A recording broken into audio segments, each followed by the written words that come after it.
जय श्री राधे दोस्तों, केपी की वाणी चैनल में आपका स्वागत है। माता रानी का आशीर्वाद पाने हेतु कमेंट में जय माता दी अवश्य लिखे। वहीं अगर आप महाकाल के भक्त हैं तो कमेंट में हर हर महादेव अवश्य लिखें। यकीन जानिए माता रानी संग महादेव की कृपा आप पर और आपके पूरे परिवार पर अवश्य ही बरसेंगी और आप सब परिवार स्वस्थ एवं सुखी रहेंगे। साथ ही आपकी सभी मनोकामनाएं माता रानी की कृपा से अवश्य ही पूर्ण हो जाए। आज मैं आपको जनवरी के महीने में जिन 7 भाग्यशाली राशि के जातक के विवाह के योग हैं उसकी जानकारी दूंगा। साथ ही आपको कुछ प्राथमिक जानकारी भी दूंगा और राशि अनुसार से भी जानकारी दूंगा कि क्या उपाय आपको करने चाहिए। इसके अलावा ग्रह गोचर की स्थिति और फिर ग्रह गोचर से जिन 7 भाग्यशाली राशि के जातक के जनवरी 2025 में 16 जनवरी से लेकर 31 जनवरी के मध्य योग हैं उसकी जानकारी दूंगा। इसमें आपको जनवरी 2025 की विवाह मुहूर्त की भी जानकारी दूंगा। आइए उससे पहले मैं आपको बता दूं कि अगर आप केपी की वाणी से संपर्क कर विवाह की कुंडली बनवाना चाहते हैं तो आप संपर्क कर सकते हैं। हमारा संपर्क नंबर 8521835670 8521835670। तो इस नंबर पर आप संपर्क कर सकते हैं और विवाह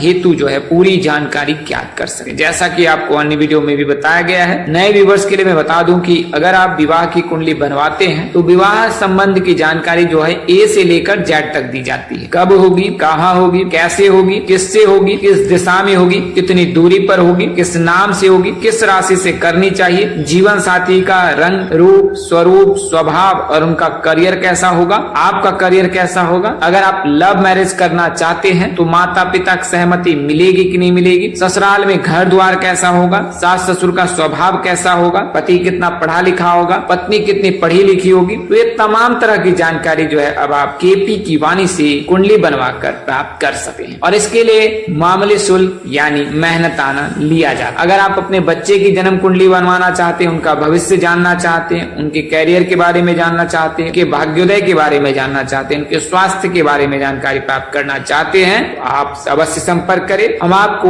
विस्तृत जानकारी देंगे ए से जेड तक। आइए वीडियो में आगे बढ़ते हैं। तो सबसे पहले मैं आपको राशि के अनुसार से ग्रह की जो स्थिति बदलती है और ग्रह से जो दोष लगता है उस दोष को कैसे आप कम कर सकते हैं उसके उपाय बताता हूं। तो जब कभी जातक के माता पिता विवाह प्रस्ताव के लिए बाहर जाए, लड़के देखने या उनके परिवार से मिलने, तो थोड़ा सा गुड़ खाकर और पानी पीकर जाए, है ना। और थोड़ा सा गुड़ जो है आपको वहीं पर छोड़ देना है घर में ही। उससे चाहे तो बिटिया प्राप्त कर सकते हैं या लड़के प्राप्त कर सकते हैं। अगर सूर्य की वजह से विवाह में बाधा आ रही है तो आप रोजाना सूर्य देव को जल चढ़ाएं और उस समय ओम सूर्याय नमः यही सूर्य स्त्रोत से तेजो रस जगतपति अनुकंपा माग्नाकारे दिवाकर इस मंत्र का भी आप उच्चारण पाठ कर सकते। यदि मंगल के चलते दोष आ रहा है तो चांदी का चकोर टुकड़ा या तो आप चांदी के जो है हनुमान जी निर्मित करा लें और उसे आप धारण कर लें। अन्यथा आपके जो कुंडली में दोष लगा है उस दोष का निवारण आप अवश्य करा लें अगर दोष परिहार नहीं हो रहा है। वहीं तांबे का एक चौकोर जमीन में दबा देने से सूर्य की बाधा समाप्त हो जाती है। ये आप घर के बाहर अदृश्य स्थान पर दबाएं ताकि किसी को ज्ञात न रहे। शनिवार के दिन जो है बहते जलधारा में जो है आप नारियल बहाएं, काले तिल बहाएं का प्रवाहित करें तो इससे शनि की बाधा समाप्त हो जाती है, राहु की बाधा समाप्त हो जाती है। वहीं अगर आप शनि समेत सभी अशुभ ग्रहों से मुक्त पाना चाहते हैं तो हर शनिवार के दिन जो है जल में काले तिल मिलाकर भगवान शिव का अभिषेक करें। अगर राहु केतु के चलते दिक्कत आ रही है तो शनिवार के दिन जो है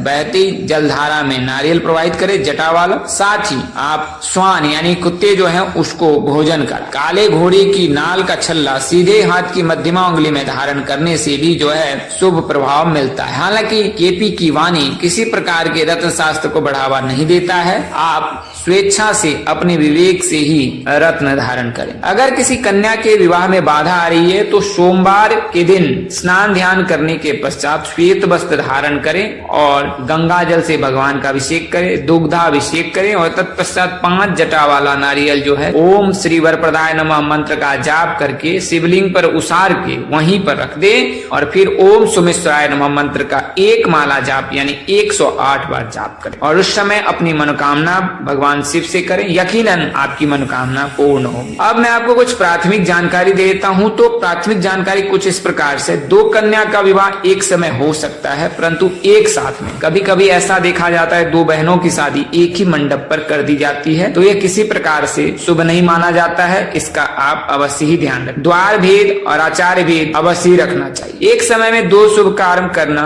शुभ नहीं माना जाता है, यानी कि एक ही समय में 2 शुभ कार्य नहीं करें। कन्या के विवाह के अनंतर पुत्र का विवाह हो सकता है, परंतु पुत्र विवाह के अनंतर पुत्री का विवाह 6 महीने तक नहीं हो सकता। पुत्री विवाह के बाद भी पुत्री का विवाह न करें। 1 वर्ष में सहोदर भाई अथवा बहनों का भी विवाह शुभ नहीं होता है। वर्ष भेद जरूरी है। समान गोत्र और समान प्रवर वाली कन्या के साथ विवाह निषेध है, इसका ध्यान रखें। विवाह के पश्चात 1 साल तक पिंडदान, मृतका स्नान, तिल तर्पण, तीर्थ यात्रा, मुंडन, प्रेतानुगमन आदि चीजें ना करें। विवाह में छींक का भी दोष नहीं लगता है। वैवाहिक कार्यक्रम में स्पर्शास्पर्श यानी छुआछूत का भी दोष नहीं लगता है। वैवाहिक कार्यक्रम में चतुर, द्वादश, चंद्र ग्रह नहीं है। वैवाहिक कार्यक्रम में छींक का भी दोष नहीं लगता है। विवाह हेतु षष्ठी, अष्टमी, दशमी और शुक्ल पक्ष की प्रतिभा तिथि का परित्याग करना चाहिए। अब मैं आपको राशि अनुसार से उपाय बता देता हूँ। तो अगर आप मेष राशि के जातक हैं तो आपने हनुमान जी की पूजा उपासना करनी है और मंगलवार के दिन लाल चीजों का दान करें। रोजाना हनुमान चालीसा का पाठ। अगर आप वृषभ राशि के जातक हैं तो सोमवार, शुक्रवार के दिन जो है कच्चे दूध से भगवान शिव का अभिषेक करें और साथ ही माँ दुर्गा चालीसा का पाठ करें। मिथुन राशि के जातक हैं तो आप भगवान गणेश जी की पूजा उपासना आराधना करें। मोदक, दुर्वा और मालपुए उन्हें अर्पित करें। कर्क राशि के जातक हैं तो आप भगवान शिव जी की पूजा उपासना आराधना करें, उनका अभिषेक करें। जलाभिषेक, गंगा जल से अभिषेक, दुग्ध से अभिषेक कर सकते हैं। साथ ही आप शिव चालीसा का पाठ। अगर सिंह राशि के जातक है तो रोजाना प्रातः काल स्नान ध्यान के पश्चात जल में कुमकुम, गुड़, रोली मिलाकर, लाल रंग के फूल मिलाकर जो है भगवान सूर्य देव का अभिषेक करें या उन्हें जल का अर्घ्य दें। माँ दुर्गा की पूजा उपासना करें, भगवान गणेश की पूजा उपासना करें और गणेश चालीसा का पाठ। अगर आप तुला राशि के जातक हैं तो आप माँ दुर्गा की पूजा उपासना करें, उन्हें श्रृंगार की वस्तुएं भेंट करें। साथ ही आप जो है राधा कृष्ण मंदिर जाकर जो है माता रानी के दर्शन करें। अगर आप वृश्चिक राशि के जातक हैं तो आप देवों के देव महादेव की पूजा उपासना करें, हनुमान जी की पूजा उपासना करें और मंगलवार के दिन जो है हनुमान मंदिर जाकर जो है हनुमान जी के दर्शन करें। वहीं अगर आप धनु राशि के जातक हैं तो आप भगवान विष्णु जी की पूजा उपासना आराधना करें, पीले रंग के वस्त्र अधिक से अधिक धारण करें। मकर राशि के जातक हैं तो आप भगवान शिव जी की पूजा आराधना कर सकते हैं, जल में काले तिल मिलाकर या फिर जल में भांग के पत्ते मिलाकर जो है भगवान शिव का अभिषेक करें। कुंभ राशि के जातक भी कुछ इस प्रकार से प्रयोग कर सकते हैं, ये उपाय कर सकते। मीन राशि के जातक हैं तो भगवान विष्णु जी की पूजा उपासना आराधना अवश्य करें, साथ ही विष्णु चालीसा का पाठ करें। इस उपाय को करने से जो है शीघ्र विवाह के योग बनते हैं। आइए मैं आपको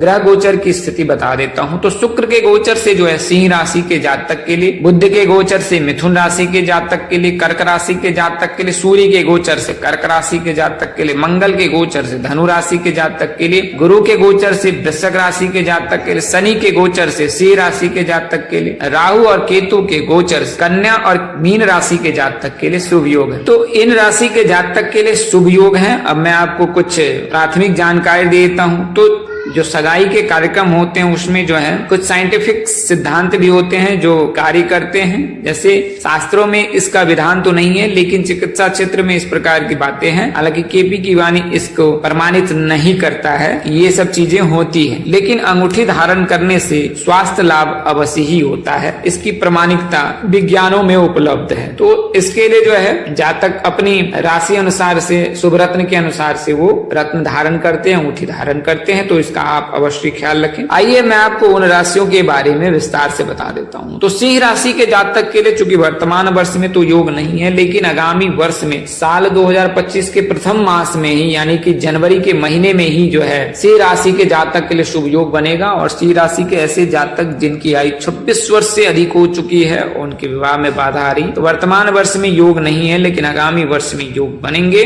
और उस समय जो है सिंह राशि के जातक के पूर्व दिशा से विवाह के योग है।